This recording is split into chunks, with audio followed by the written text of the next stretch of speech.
been known by many names, but I know it as Stalingrad, City of Blood. What's going on, guys? Welcome back to the channel, guys. I am so excited for this episode. We have Gorod Krovi on the menu today, guys. This is the last of the Smith Plays episode. So after this episode, we will be heading back over to Tim Hansen's channel to finish up Black Ops 3. Maybe head into a little bit of even some Black Ops 4 as well. But guys, Gorod Krovi, Smith Plays says Gorod Krovi is overrated, but that doesn't mean it's bad. I can agree with this sentiment, but I am interested to hear what he has to say. So without further ado, let's dive right into the video. Make sure to leave a like on this episode, guys. Let's do this. Gorod Krovi is the fourth and final premise character map, and oh boy, does it mark a shift in tone. Whereas Zetsubo was bleak, somber, and dull, Gorod Krovi marks a return to the old days of COD Zombies. It sure does. Over-the-top gameplay and dragons. I was just about to say, it brings back some nostalgic vibes, but with some new stuff, some fantasy stuff incorporated into it. It's a very unique map, very cool. Played it simple. A lot of stuff to talk about today. Black Ops 1 Zombies map of Black Ops 3.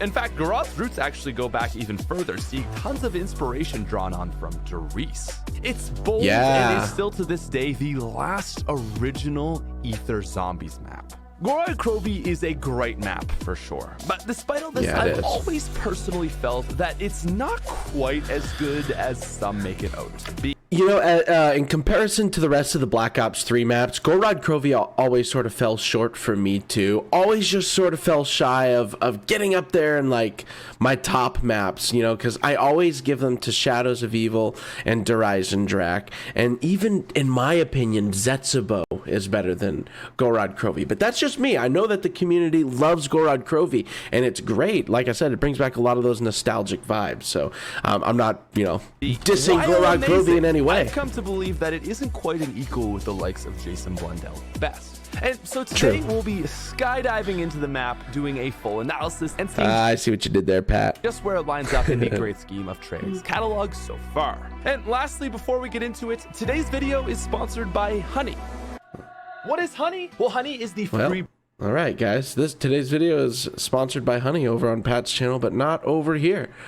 Let's go. Make sure you follow that link, joinhoney.com/thesmithplays, so that they know I sent you. Thanks to Honey for sponsoring this one, and now let's get into it. Gorod Krovi makes a huge first impression, with the opening shot of the cutscene being our main four characters flying out of a portal to the theme of Motorhead. Ace of Spades blares in the background as they try to could not have chose a better song to see our original pair with this map, honestly. Seriously, could not have chose a better song. Don't know what happened there. My computer just spazzed out. Destroying zombies. Sorry about that. Cut the background audio to make it sound like Nikolai is listening to that song as he fights. There's amazing shots of dragons, and more so than anything, I think the tone is just set.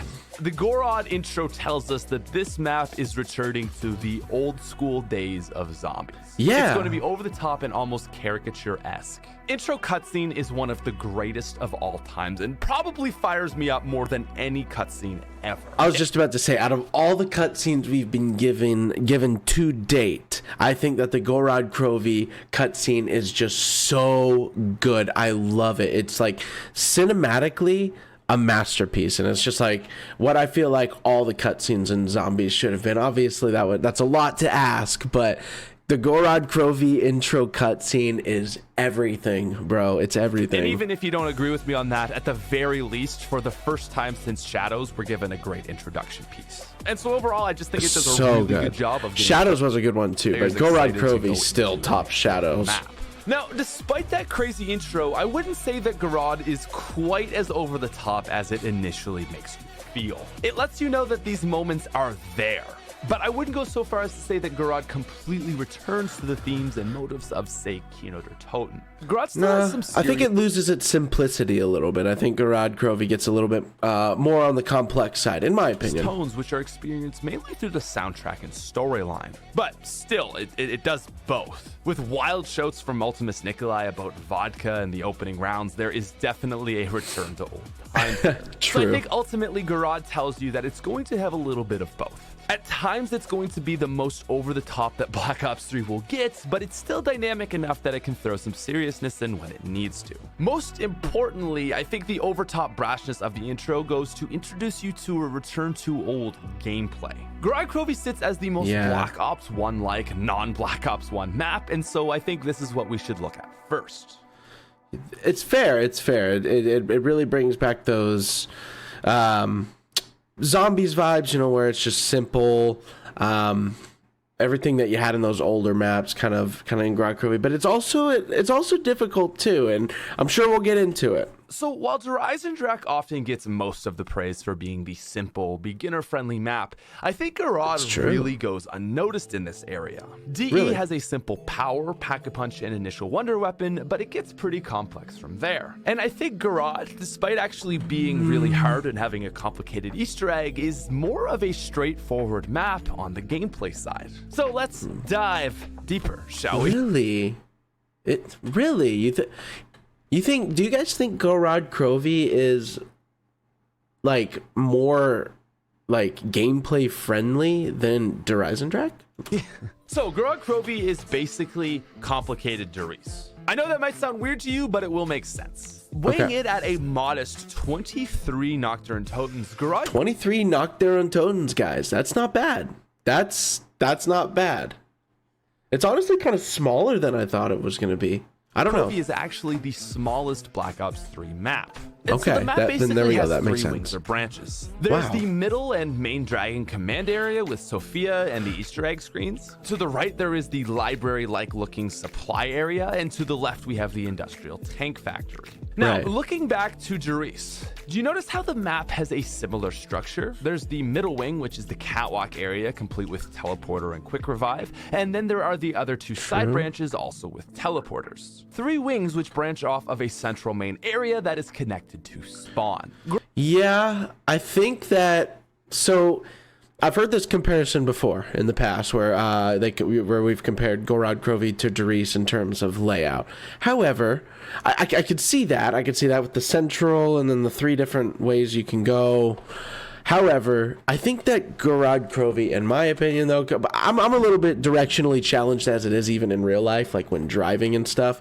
But like in games especially, like Gorod Krovi, I think when you add like the levels of that department store, when you start adding the levels of the different ways you can go and the different doors you can go through, I think that's where I start getting turned around here. Like, well, I don't even know what level I'm looking at here. Like, what is this? Like the 2nd floor? You know what I mean? Like, I think that's where I start getting turned around.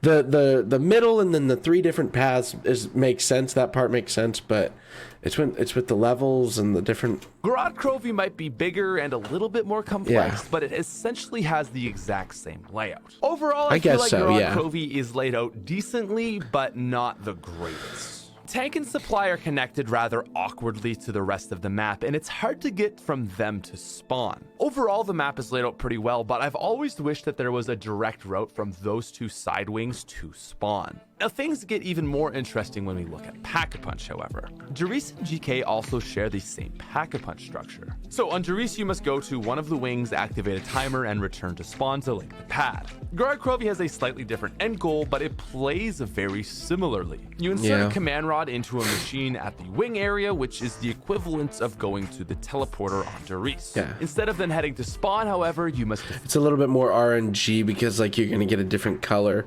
pod thing, or you're gonna get like a different location where this thing is gonna land in at. That's a little bit more annoying on Gorod. They always land in at the same locations. They're always gonna be like the same places, but it's gonna be mixed up depending on the game. So that's kind of where it's just kind of like, but like Darius, you could just go to any teleporter at any time, press square, go back to the mainframe, press square.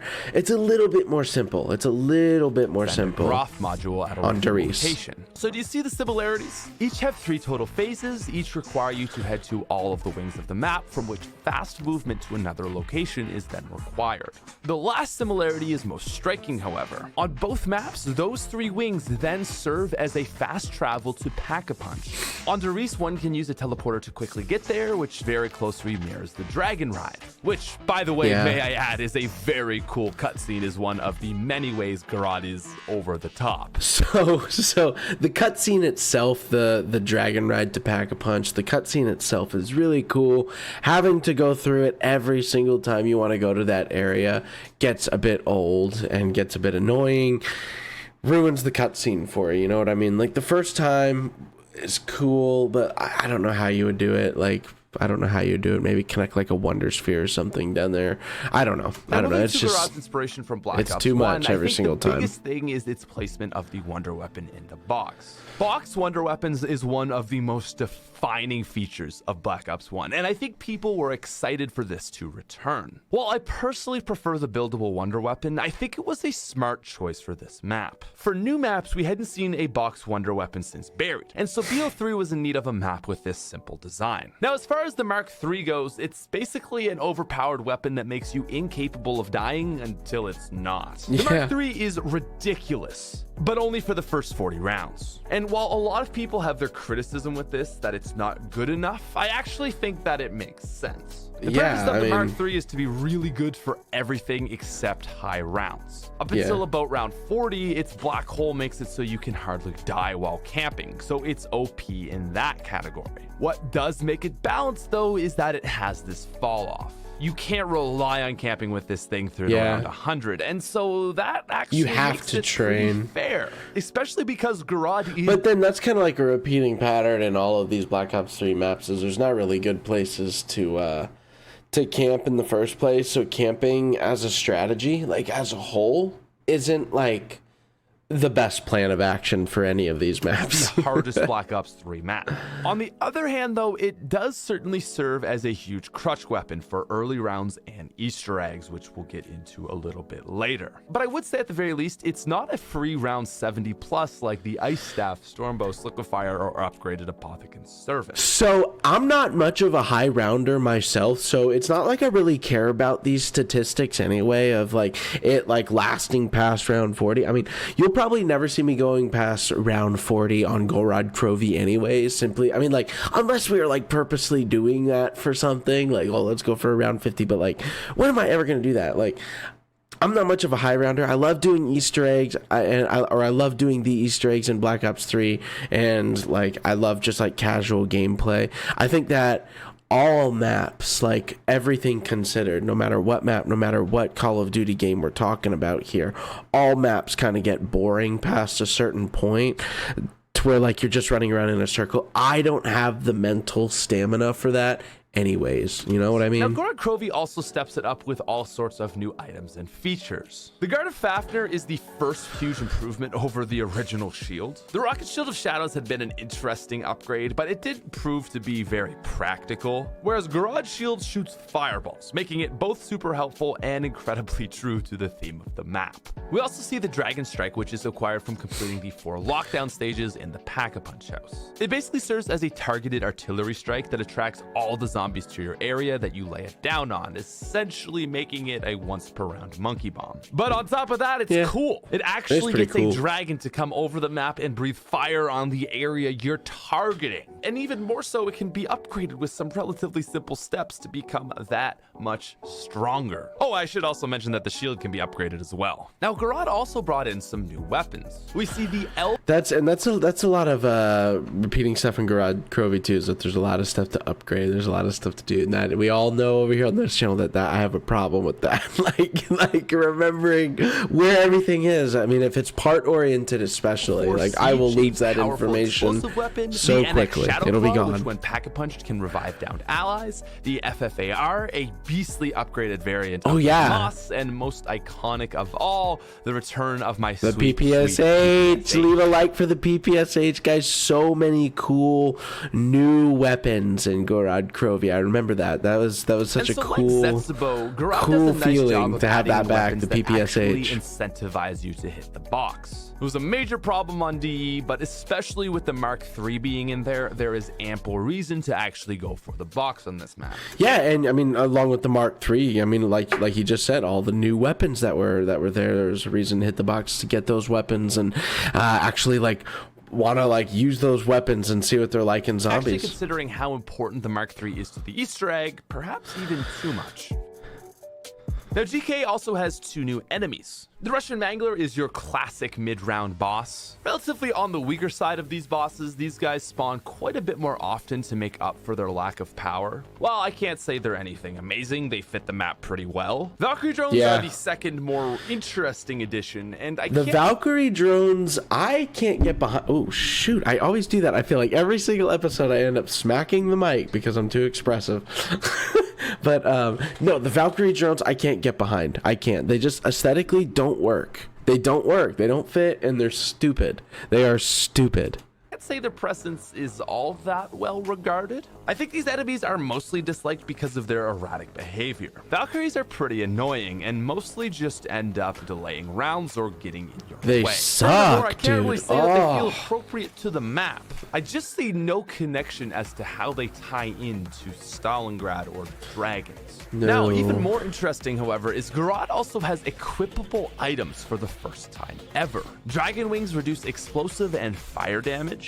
There's the hat, which reduces damage taken and increases damage delivered to Valkyrie drones. And lastly, the Mangler helmet does the same thing to its respective enemies. There's Overall, so much, they're guys. an amazing There's set so of much new items, and probably the most original addition to the map. It's also worth noting that Gorod Krovi added... And can't you only wear one at a time? Like either the wings or the hat? Trials. These basically existed to challenge you to race to rounds in intervals of 5 for special melee rewards. Achieving any of these rounds in a certain amount of time would give you very cool weapons from multiplayer.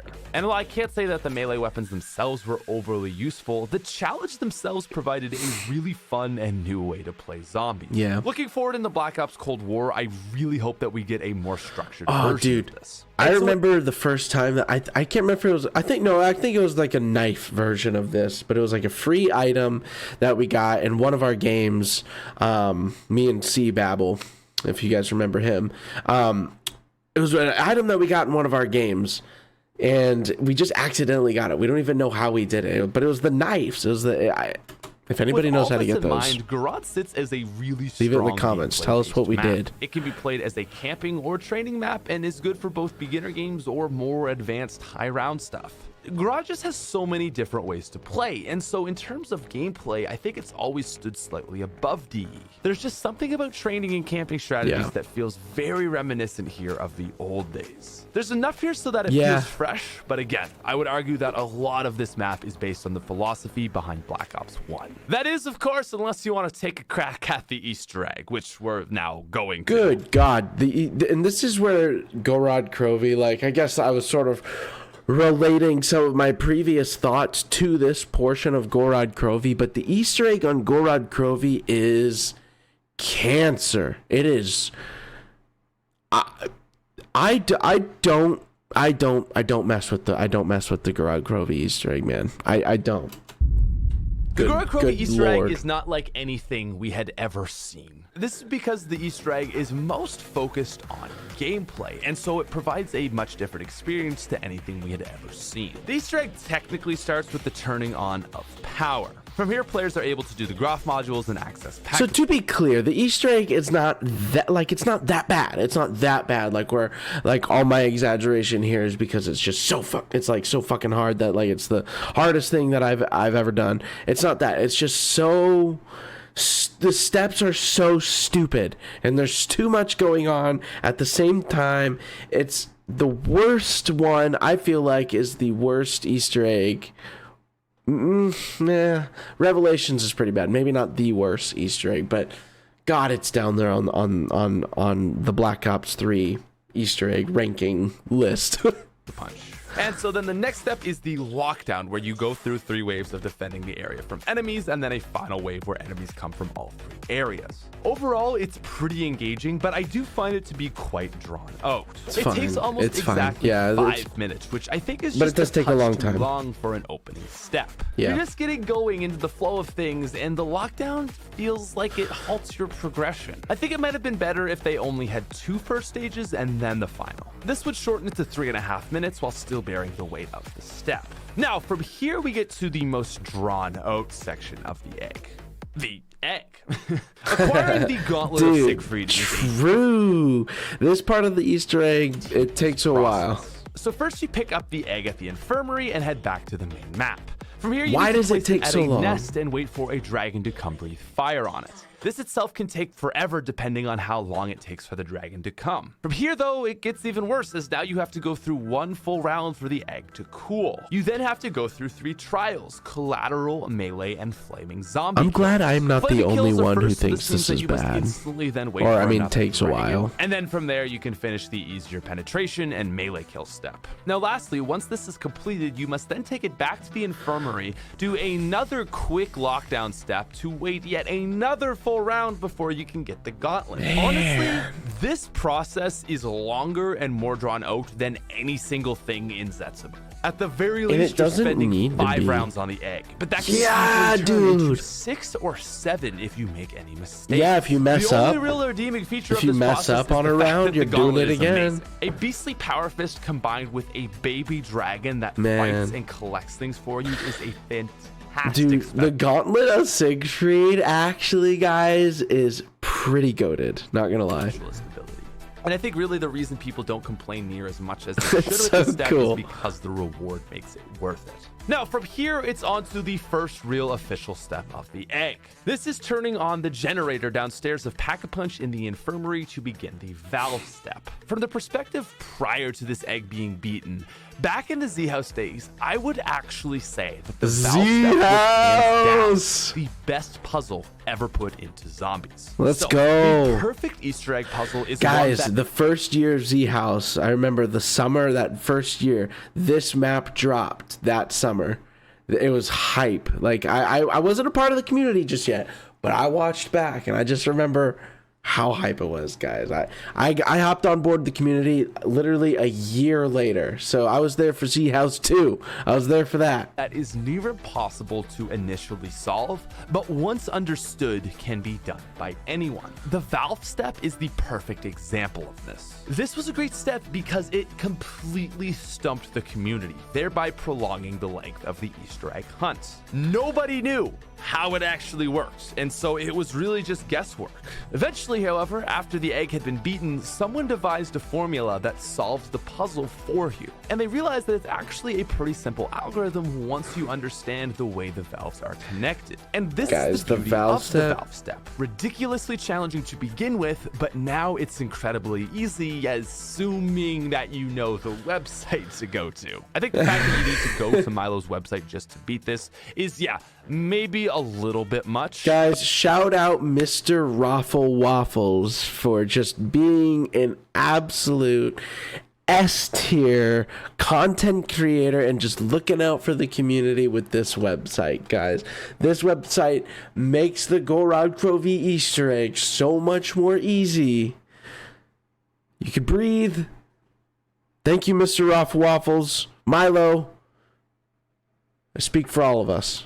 But considering what the step did for the egg hunt and how easy it is to actually do, I think it works out pretty nicely. Now, from here, players must finish trophy collection. A very weird step in this egg, there are 6 seemingly arbitrary trophies located around the map. While their collection is altogether quite easy, it's another step that I believe deserves criticism. Mainly because it doesn't really serve a purpose. Like, you need trophies so that Sophia can show you what to do on the next set of steps. Sure, it adds an element of collectathon to the map, but I don't know if it's what Gorod Krovi really needed. I don't think so either. I think on top of the already existing complexity that Gorod Krovi had with its Easter egg steps, I don't think that we needed to add on like a collectathon at a level like this, at least. I don't think so. No. At the very least, I've never heard anyone say, I sure do love the trophy collection step. Anyway, though, from dude. here, we're Very finally forgettable to the meat step, and potatoes actually. of this egg. Sophia's Trial of 6. This is probably the most polarizing step of the egg, so let's go through each one before I give my final opinion. Although random,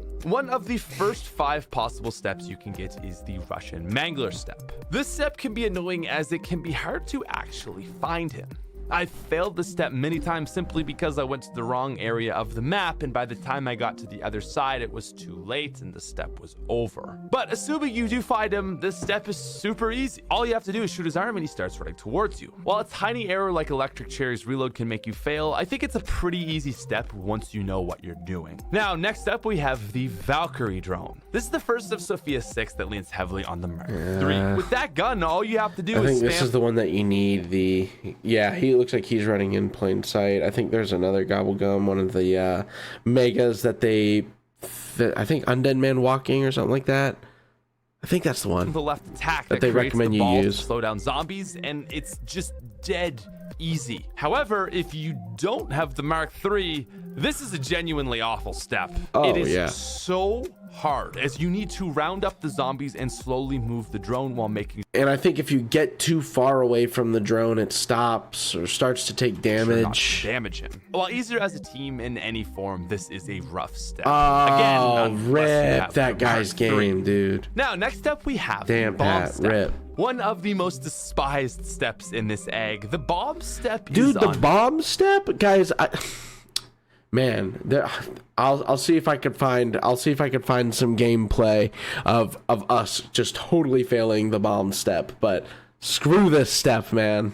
Forgiving. If you press the wrong bomb, every player next to one instantly downs. In reality, however, there is a super easy workaround. Just don't stand in the room if it's not your bomb's turn. So while unforgiving, I think that if you have competent people on your team, which we did, but I wouldn't say we were all there, you know what I mean? Like, I wouldn't say that we were like all clicking, you know. I don't know, something. I feel like it could go one of two ways. Either it's gonna go fine because everybody just knows what's going on and this, can handle this, or it's gonna go completely south and everybody's gonna be pissed. It's not that bad, especially since you can pause to write it down in solo. It's true. I like the unforgiving nature of the solo, step, and I fine. like the pressure it creates. What I hate about it, however, is that in solo, you usually have to run around the entire map twice. That's it. You better know how to get around this map, which I honestly can't say like I know the most efficient ways to get places. I could probably get around on this map. I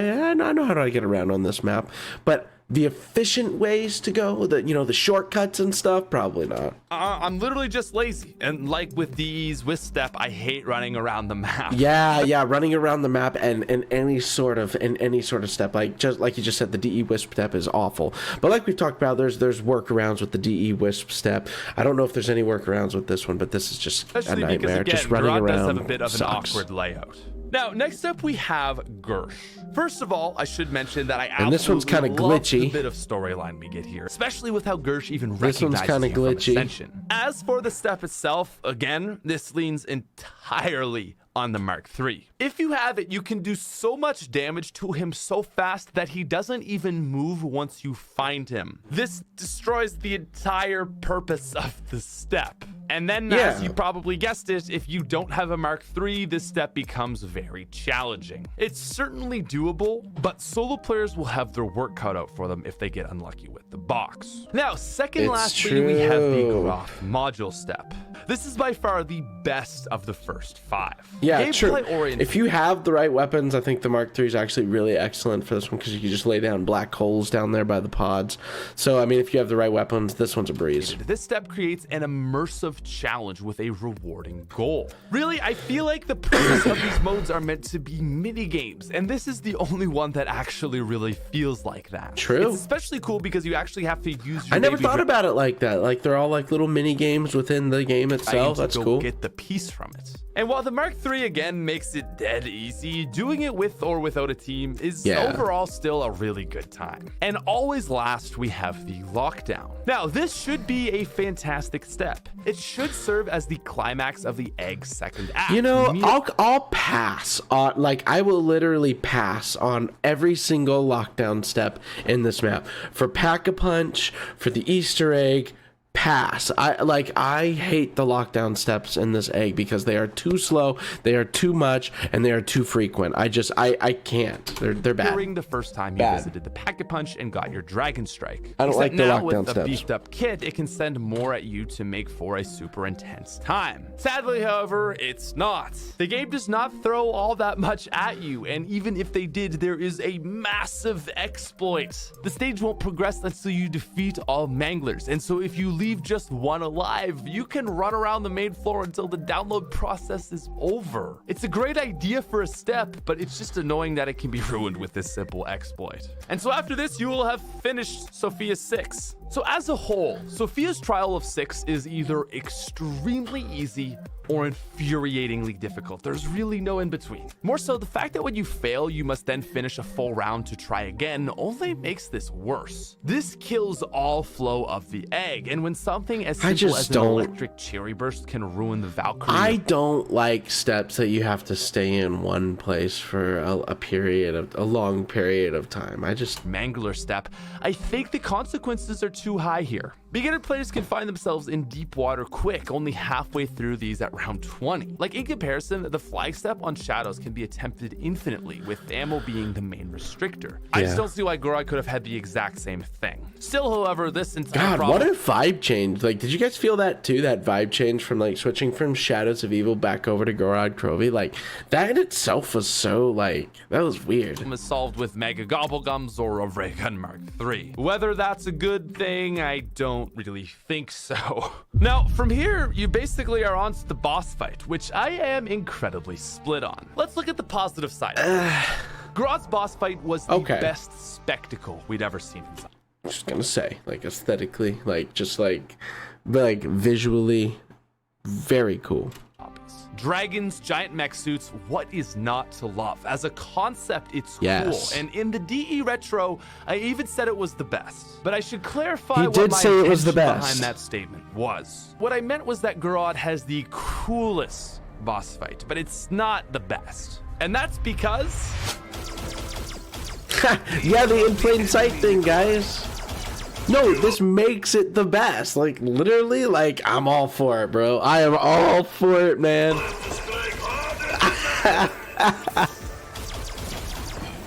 So the boss fight is always brought up as a point to why it's the best Black Ops 3 map. But the fact that it's really easy is alone enough to make it overall second best in DE. The dragon fight, while again cool, is itself ridiculously easy with a Ray Gun Mark III. You simply need to sit in a corner and spam the weapon until the dragon becomes vulnerable. From here, it's simply a few shots per sequence, and then you're done. Compared to a keeper sequence, which even itself can be easy, the dragon doesn't even have waves of juiced up panzers or anything in the like, so it just feels inconsequential. There is nothing that should be able to kill you here. And then after the dragon fight, you have...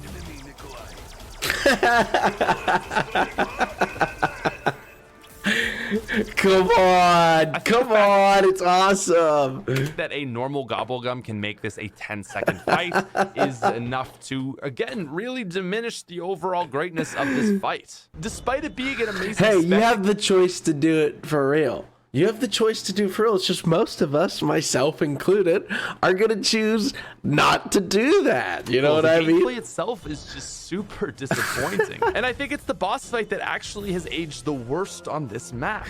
Unlike Zet, Gorod has gotten worse with time. And so with all that in mind, we're left with the storyline to pick up on the slack on an otherwise imperfect egg. And to be honest, I think it actually does a pretty good job of that. GK does three major things for the storyline. First, it ties up some loose ends by explaining some of the side characters. We got Peter McCain, we got Gersh's fate along with Sophia, which actually is important because she plays a huge role in the next map. Next, Gorod finishes the 4-character quest arc. Our Primus crew get the 4th and final soul, setting up the stage for our finale map. And most importantly of all, well, at least coolest, the finale map that this guy did not make a retrospective to. Come on, bro. We finally get introduced to Dr. Monty. And while he doesn't play a huge role here, I think his introduction is perfect. He's aggressive and meta despite still remaining extremely ominous. Good, because It is. Well, I don't really want to talk about his big revelation in BO4. In BO3, he is an instantly likable character. His monologue after the fight does a great job to set the stage for BO3's finale as well. I'm Dr. Monty. Hello. So nice to see you all. Now let's also make sure to talk about the dude. Probably my Yes. second favorite of BO3. Gorod ends with a very sad and moving piece. We learn that the main reason for Nikolai's alcoholism is due to their wife being killed in the fallout of the war. I do love the Gorod Krovi ending cutscene. I gotta say, both cutscenes on Gorod Krovi, intro and ending, are just so good. Like, cutscene wise, Gorod Krovi fucking nails it, dude. Is a very powerful good. moment, as in a single stroke it makes the most stereotypical character of the Ultimus 4 instantly dynamic. No longer is he just the funny drunk Russian guy, but now all of a sudden it's sad, truly depressing. It also does the best job of representing the polarity between the two characters. You can almost apply it to yourself. Ultimate Nikolai is the worst version of you, the version of yourself that you would become if you gave in to all of your worst tendencies and tried to avoid truth. Primus Nikolai serves as an amazing foil to that personality as the best version of you. He symbolizes who we could become if we are to do our best and aim for a higher purpose. So it's sad, guys, symbolic. I'm just saying, for this game mode that we love so much, our Call of Duty Zombies, it actually goes deeper, man. Like, you can pull this kind of shit out of this experience, and I think that is just so cool. I love it. Leave a like if you love it, guys. Oh man, love zombies. And Love this game mode. It represents the end of this giant 4-person quest. So, in conclusion, I think this is a map that hasn't aged as well as some may think. That isn't I agree. to say it's I bad, agree. however. People often relate the word underrated to bad, but that couldn't be further from the truth. Yeah. Underrated simply means that it's not as good as the masses' general consensus, Yeah. and I believe that's exactly where GK falls. It's a fantastic map, but it's just not as perfect as people claim. Yeah, Overall, I think that it definitely has its problems, and I think that's where it just really doesn't hit home. It's not as much like Doris as people would say it is. I mean, I think layout wise it is, but kind of. But even at that, it's more complex. It's not. Gorod Krovi is played best as a map purely for the gameplay. It draws on a BO1 formula. It's a very interesting experience that you would choose to play Gorod Krovi for. I feel like you're playing it for. I don't feel like you're playing Gorod Krovi for any casual reasons. I feel like there's a reason that you're loading into that map, whether it be with the homies or an Easter egg run or something like that. There's an objective. You can't load into Gorod Krovi and have a casual time. To make a truly amazing experience. It's again one of those It's also got maps. great storyline and It's not character casual friendly. development with overall amazing visuals and a grand sense of atmosphere. It's in Stalingrad. Yes, dude. God, really, my only Dude, the reason I say atmosphere, S tier. the map is overrated is because I find the Easter egg and boss fight to be just not that great. It's trying to be a hard egg, but so many steps can be exploited with the Mark III, and so a lot of these steps ultimately land as tedious. Still, however, the underlying ideas of It's Sophia's still 6 kind of trials hard, I'd is say, really my neat, opinion. And the boss fight is a grand spectacle. It's just unfortunate that with age, GK's egg has become entirely exploitable. And so, all in all, I really like this map. It's a true classic, and despite my criticism, is still good enough to make it into our top 5. I think it is a true classic. I wouldn't put it in my personal top 5, but I do think that Gorod Krovi in itself as a whole and like as an experience is a true classic, and it belongs up there with the greats for sure. Before he rates it, I know it's coming up. Before he rates it, I'm going to put it on my tier list at about an A tier, top of A tier, guys. It is so good. That said, my final rating for Gorod Krovi is a 9.4 out of 10. S tier. Bottom of S tier, it looks like. It looks like it made it bottom of S tier, right above where I would have put it. I have, I think, a little bit lower of a bar for it, I think, but I think that's a good rating right there. I think that's perfect. Guys, tell me what you think. Where would you put it? How do you feel about Gorod Krovi? Leave it down in the comments. Leave a like on the video. This one was a fun one.